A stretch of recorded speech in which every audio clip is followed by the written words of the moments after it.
ವೀಕ್ಷಕರೇ, ನಮ್ಮ ಚಳ್ಳಕೆರೆ ಟಿವಿಗೆ ಸ್ವಾಗತ. ಇಂದಿನ ಪ್ರಮುಖ ಸುದ್ದಿ.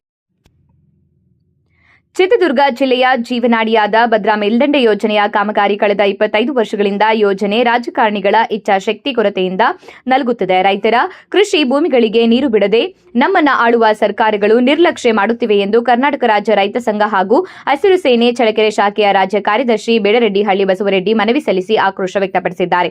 ಅವರು ನಗರದ ತಾಲೂಕು ಕಚೇರಿಯಲ್ಲಿ ಉಪ ತಹಶೀಲ್ದಾರ್ಗೆ ಮನವಿ ಸಲ್ಲಿಸಿ ಮಾತನಾಡಿದ ಅವರು, ಬಯಲುಸೀಮೆ ಚಳ್ಳಕೆರೆ ಮೊಳಕಾಲ್ಮೂರು ಭಾಗಕ್ಕೆ ಬರಬೇಕಾದ ನೀರು ಇದುವರೆಗೂ ಬಾರದೆ ಕೇವಲ ಸರ್ಕಾರದ ಭರವಸೆ ಮಾತಾಗಿ ಉಳಿದಿದೆ. ಇನ್ನು ಈ ಭಾಗದ ರೈತರು ಭದ್ರಾ ಮೇಲ್ದಂಡೆ ನೀರಿಗಾಗಿ ಬಕಪಕ್ಷಿಗಳ ತರ ಕಾಯುವಂತಾಗಿದೆ. ನಮ್ಮ ಆಳುವ ಸರ್ಕಾರಗಳು ರೈತರ ಹಿತದೃಷ್ಟಿಯಿಂದ ಅತಿ ತುರ್ತಾಗಿ 25 ವರ್ಷಗಳ ಹೋರಾಟದ ಫಲವಾಗಿ ಭದ್ರಾ ಮೇಲ್ದಂಡೆ ಯೋಜನೆ ಕಾಮಗಾರಿಯನ್ನ ಶೀಘ್ರವೇ ಮುಗಿಸಿ ರೈತರಿಗೆ ಹಾಗೂ ಬಯಲುಸೀಮೆ ಪ್ರದೇಶದ ಮೊಳಕಾಲ್ಮೂರು ಚಳ್ಳಕೆರೆ ತಾಲೂಕುಗಳಿಗೆ ನೀರು ಬಿಡಬೇಕು ಎಂದು ಒತ್ತಾಯಿಸಿದ್ದಾರೆ. ಇದೇ ಸಂದರ್ಭದಲ್ಲಿ ಜಿಲ್ಲಾ ಉಪಾಧ್ಯಕ್ಷ ಹಿರೇಹಳ್ಳಿ ತಿಪ್ಪೇಸ್ವಾಮಿ, ಪ್ರಕಾಶ್ ಕೆ, ಗಂಗಾಧರ, ಡಿ ಚಂದ್ರಶೇಖರ್ ನಾಯಕ್, ಹಿರೇಹಳ್ಳಿ ತಿಪ್ಪೇಸ್ವಾಮಿ, ನಾಗರಾಜ್ ಇತರರು ಪಾಲ್ಗೊಂಡಿದ್ದರು.